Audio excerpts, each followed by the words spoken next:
Hello, welcome to another Theory Thursday. Today we're looking at a concept I use pretty much daily, and that's secondary dominance. It's especially helpful if you're a songwriter or composer, even if you're just composing, 4-chord progressions. These will really spice up your progressions, okay?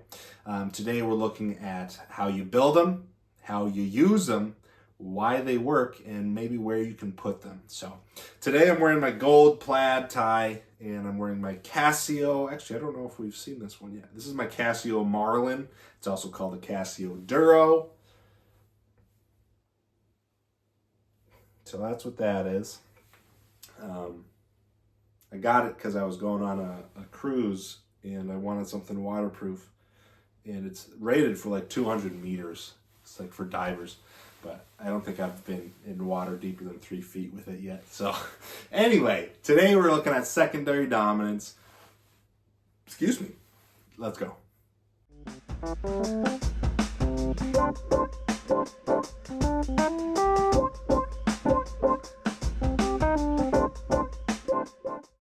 Welcome back to another Theory Thursday. As you know, today we're looking at secondary dominance. What are they? How do you use them? How do you analyze them? And why do they work? So, we know, if you've seen some of the other videos, a dominant chord is the 5 of a key that wants to lead to the tonic. So, in this case, we're using our test key, which is usually always C. We know if we spell out a C scale, A, B, C, D, E, F, G, A, B. We have 1, 2, 3, 4, 5. G is the 5 chord of a C scale, of the key of C. So we make it a dominant 7, so it's going to be a G7, and that's spelled G, B, D, and F, right? It's just triads, just like you build regularly. And that chord is a G7, a G dominant 7, wants to lead sonically. Like when you hear it, it wants to lead to C because of the tritone here. Now this is another video if you're interested in why the tritone is so dissonant, crunchy. You can go take a look at it. And but that's the reason, is this tritone right here. So let's look at the C chord. So we know there's a G and a C chord. B wants to go up to C. F wants to go down to E.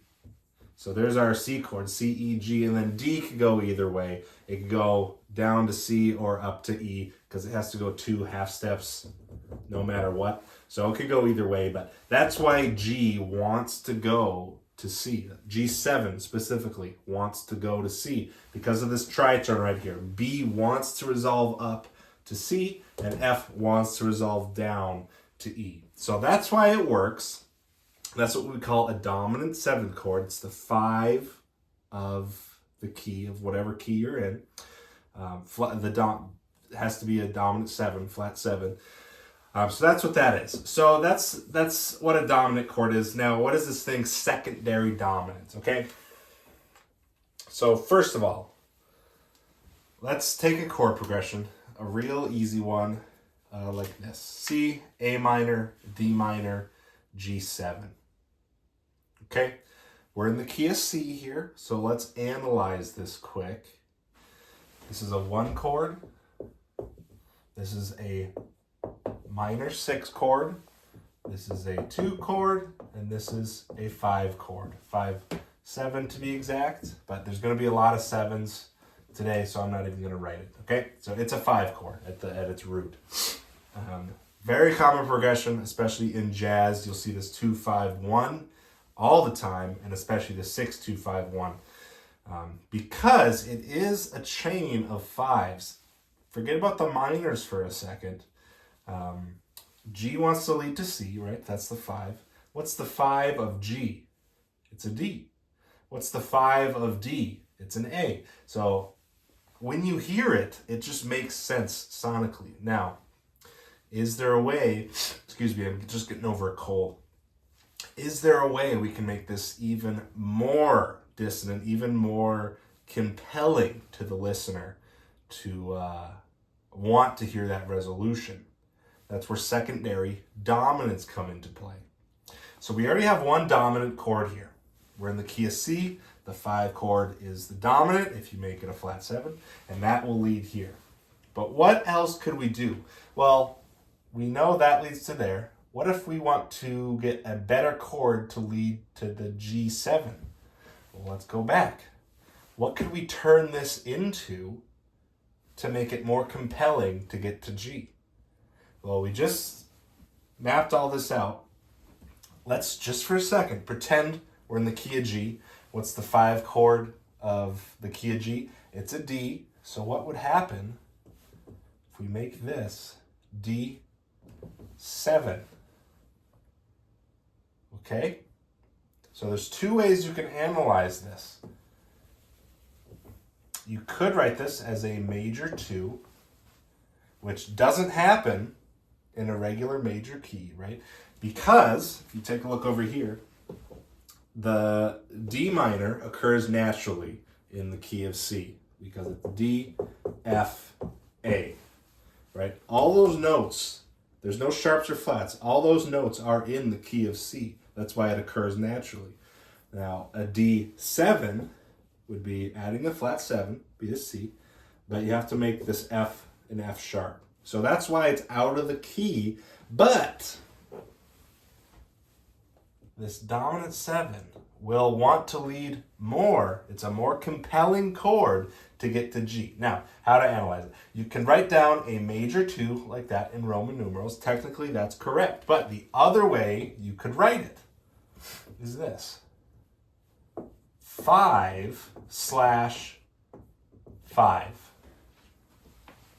That's a V, not a 2. Both of these are V's. So what that means is this chord is acting as the dominant to the 5 chord. It's the 5 of the 5 chord. So just in this little section, this little sliver of the whole chord progression, this chord comes out of the key of C and acts as a secondary dominant to the dominant. Okay?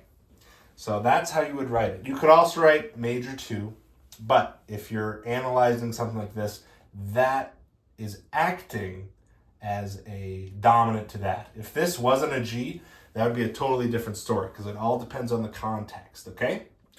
Original progression.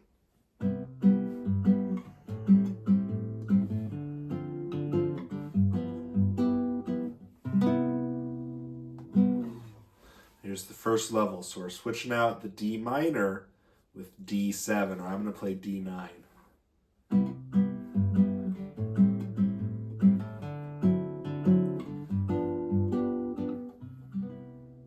Yeah?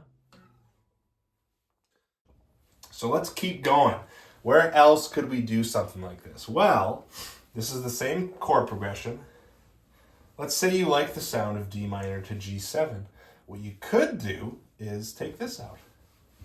How do we get to D with a more compelling chord, right? Well, we know that A is the 5 of D, so let's pretend we're in D, the key of D for a second, D major. A7. Now, of course, this same thing, it's coming out of the key of C because with an A7, we're adding a C sharp, which is the 3rd of this chord. But it creates that tritone between the 3rd and the 7, and it's a more compelling chord to get to, where it's going, because you can use this wherever you want. Now, if we keep this as a D minor, we could even put like a sharp 5 on it or a flat 9 if we're going to stick with D minor, if we're going specifically to D minor instead of D major, okay? So to write this out, it would be 1. Now, just like the other one, you could write this as major 6, okay? But because of where we're going, the more accurate assessment is this. 5 of 2, because this is a minor 2, and this is a 5, okay? if this wasn't a D, then you could talk about maybe making it a major 6. But because of what this is and where it's going, I would call it a 5 of 2. Level 2, we're switching out the A minor with an A7. Everything else is the same.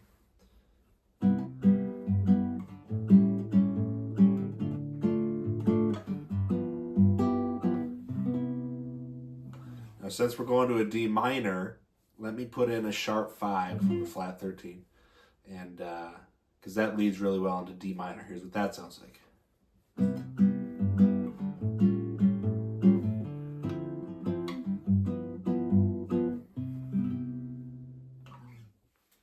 Okay, now what would it look like with both of them? So let's cross these out.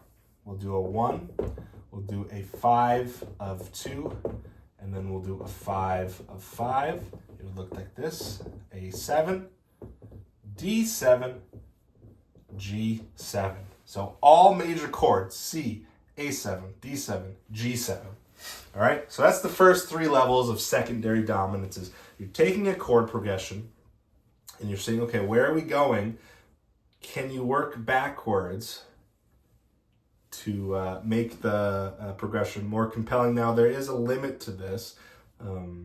Without any minor chords, or just regular triads, you're risking the variety of the progression, and you're actually going to be doing the opposite of what you set out to do. Is this is going to be too predictable for the listener if it's just a string of 7 chords. Whereas if you pull one chord out or the other, it's taking the listener out of the key for a second and then dropping them back in. Whereas this would be, we're out, but you know where we're going because it's all a bunch of 7 chords, okay? Here's level 3 with both the A minor and the D minor switched out with their dominant counterparts.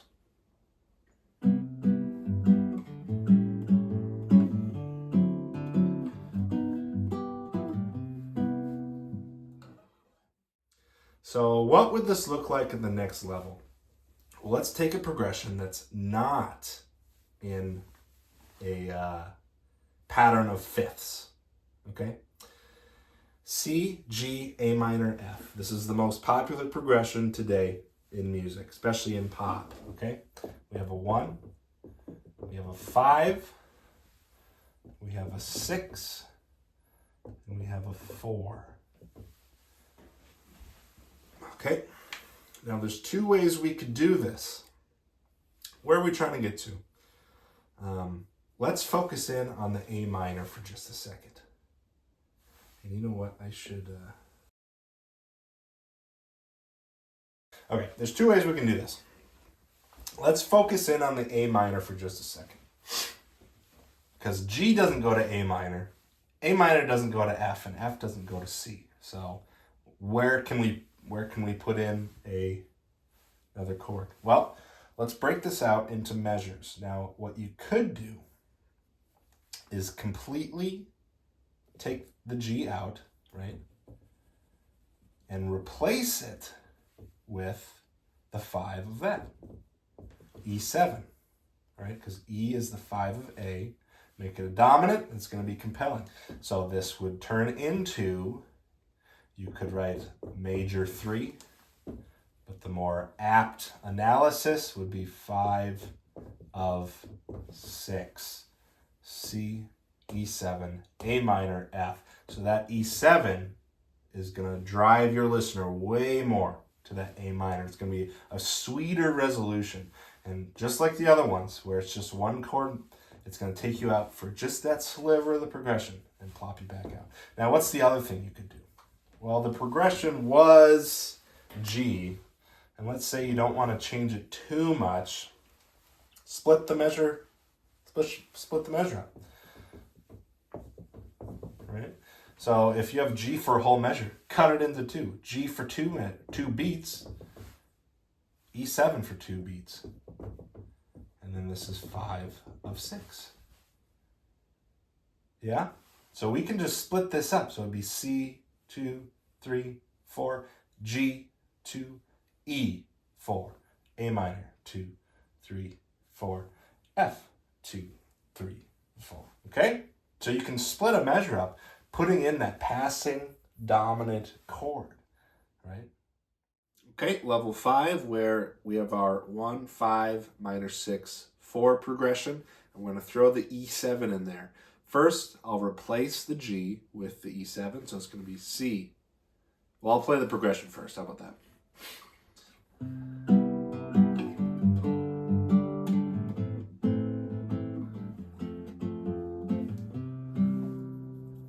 Okay, now let's play the same thing, but instead of G, I'm going to swap out E7.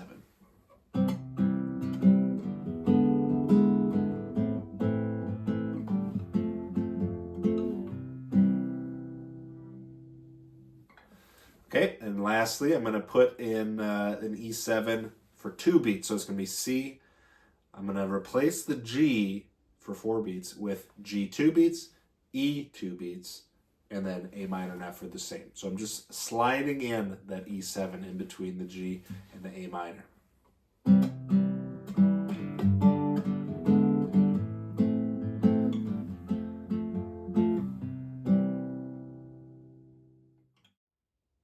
Now, what's the last level of this? Well, we talked about splitting up measures. So this is the same progression as up here. It's 1, 6, 2, 5. But let's split up these last 2 measures here. Okay, so we're going to do 2 chords per measure. What's a way we can use secondary dominants so that we can fit 2 chords in here per measure? Well, let's work backwards. So we're going to C, so I know I want the last chord to be a G7. Okay? G7. What's the 5 of G? It's going to be D7.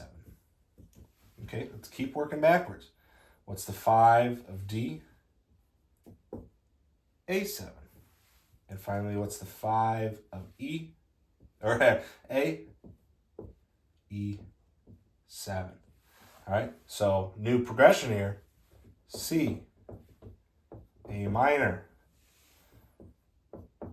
5 of 6, 5 of 2, 5 of 5, and your 5 chord.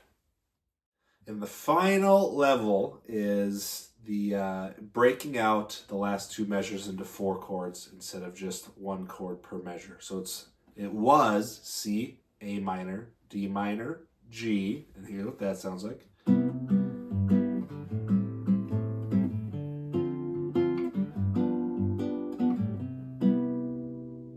Now those last 2 chords we're going to split into 2, and we're going to do a little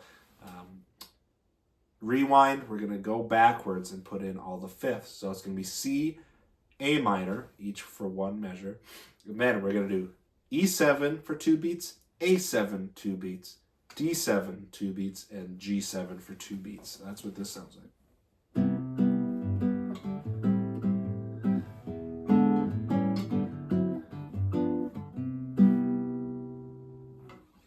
So you get that 5th movement where it's always leading. And